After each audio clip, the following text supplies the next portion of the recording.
This program is brought to you by Link TV for educational and non-commercial use only.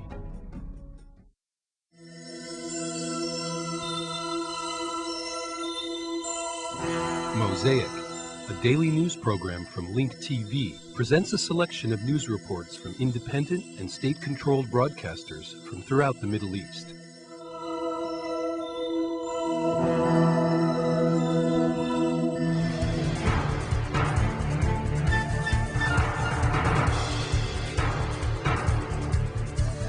There was a wave of violent anger in a protest that condemned the visit of British Prime Minister Tony Blair. The protest extended from Abshar al-Khoury area to Fawad al-Shahab Plaza.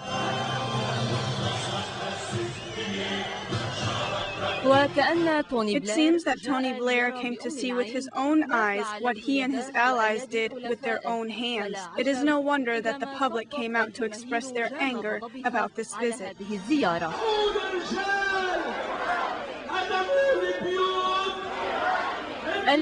The protest was held in Fawad al-Shahab Plaza after the capital of Beirut was isolated by a strict security barricade, preventing the angry crowd from reaching the government Saraya building. The wave of protesters extended for hundreds of meters, from the Abshar al-Khoury area to the Tehran area of Fawad al-Shahab Plaza.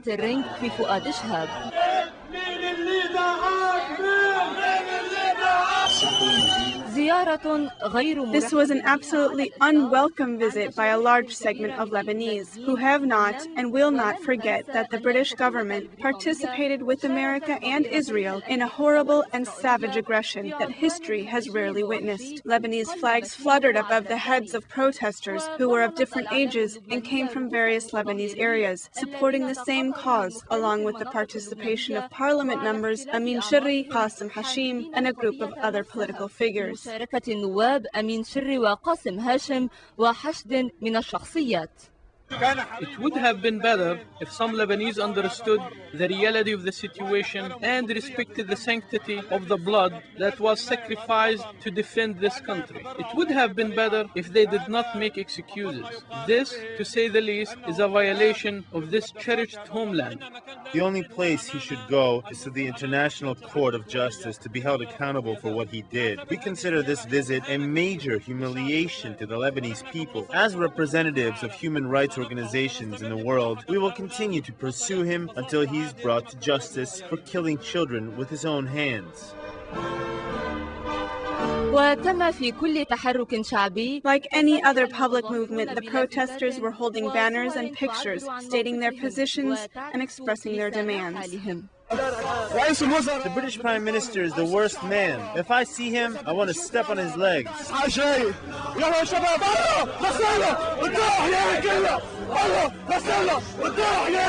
If he comes to the southern suburbs, we are gonna kill him. We are gonna kill Tony Blair. Death to Tony Blair, death to Tony Blair. Tony Blair sent the smart bombs to the south and killed us with them. Tony Blair killed children and adults. He came here pretending that he loves Lebanon, but he doesn't love Lebanon. Along with these various descriptions of Tony Blair by the protesters, the public expressed resentment towards the Lebanese government, its prime minister, and everyone who supported the killing of our people. We are embarrassed to have a prime minister that welcomes another prime minister that participated in the destruction of Lebanon. We are embarrassed.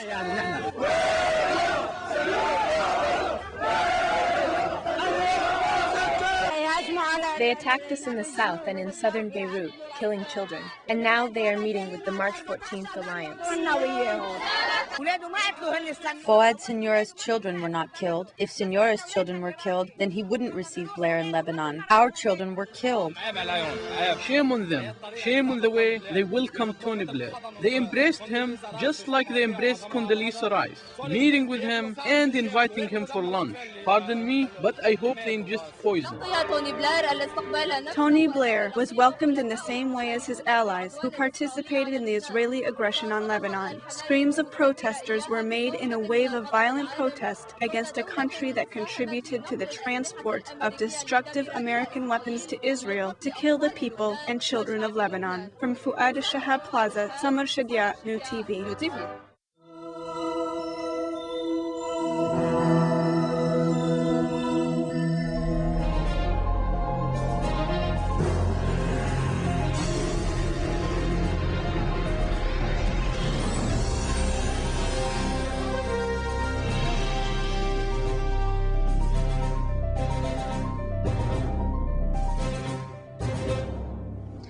The Secretary General for Hezbollah, Hassan Nasrallah, strongly criticized some Lebanese officials and government-run media outlets for the way they handled the war in Lebanon. In an exclusive interview with Al Jazeera, Nasrallah said that Hezbollah was stabbed in the back numerous times. Let it be known to all Arabs in the Arab world and in Lebanon that while we were fiercely fighting the Israeli enemy, which is the enemy of all Arabs, Muslims and Lebanese, we were stabbed in the back. While we were fighting a fierce battle that was described by Israel as the first war, some Lebanese officials publicly tried to hurt our image. I'm not talking about statements or comments that were issued behind closed doors. That issue will be discussed at the right time. However, I want to comment on the statements that were issued publicly by some Lebanese officials.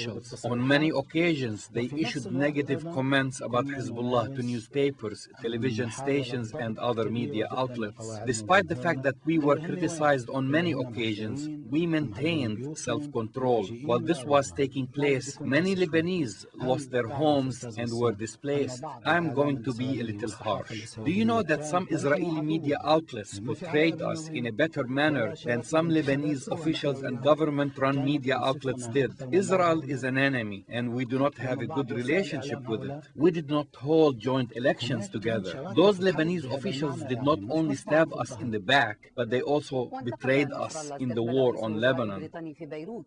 Nasrallah also criticized Lebanese officials for welcoming the British Prime Minister Tony Blair in Beirut, saying that Blair was an accomplice in the murder against the Lebanese and the destruction of Lebanon.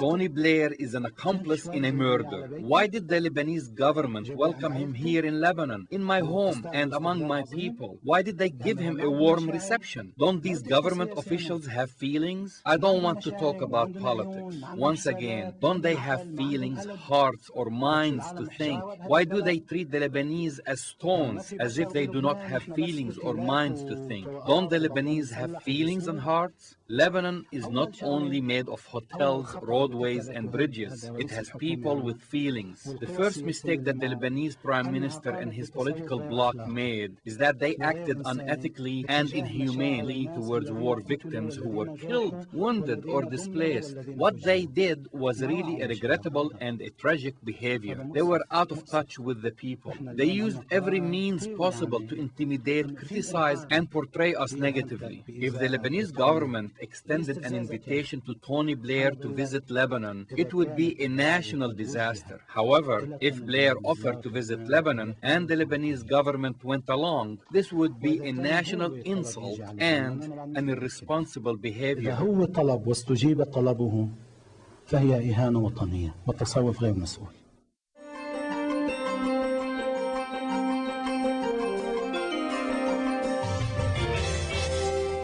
Lebanon's political scene seems to be returning to its sad normality, with British Prime Minister Tony Blair's visit to Lebanon triggering more tensions between the March 14th forces and their government opposition.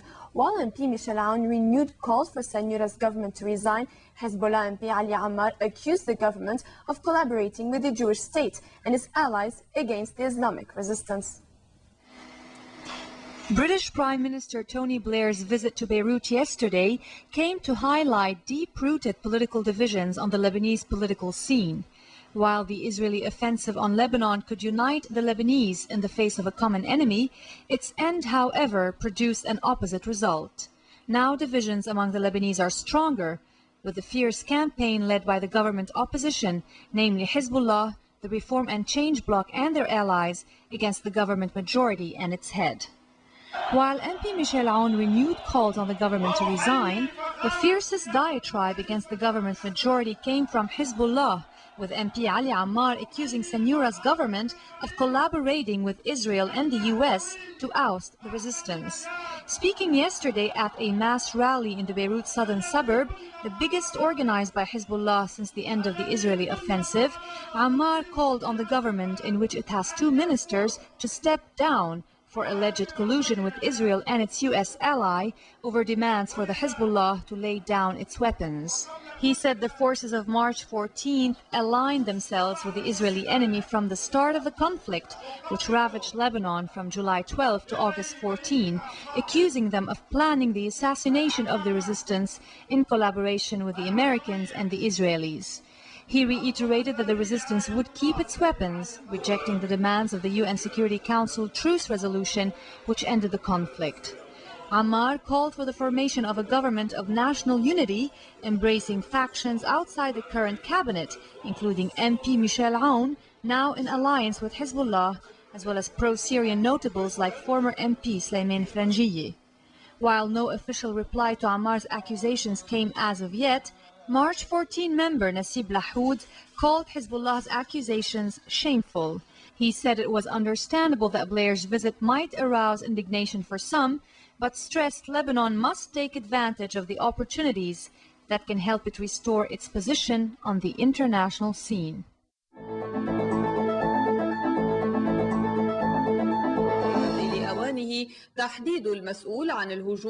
The Syrian anti-terrorism forces foiled a terrorist attack on the American embassy in the Abu Ramana neighborhood in Damascus. The Syrian Arab news agency SENA reported that a Takfiri terrorist group of 4 individuals tried to raid the American embassy using hand grenades and machine guns. The SENA news agency pointed out that the security personnel who were in charge of protecting the embassy clashed with the perpetrators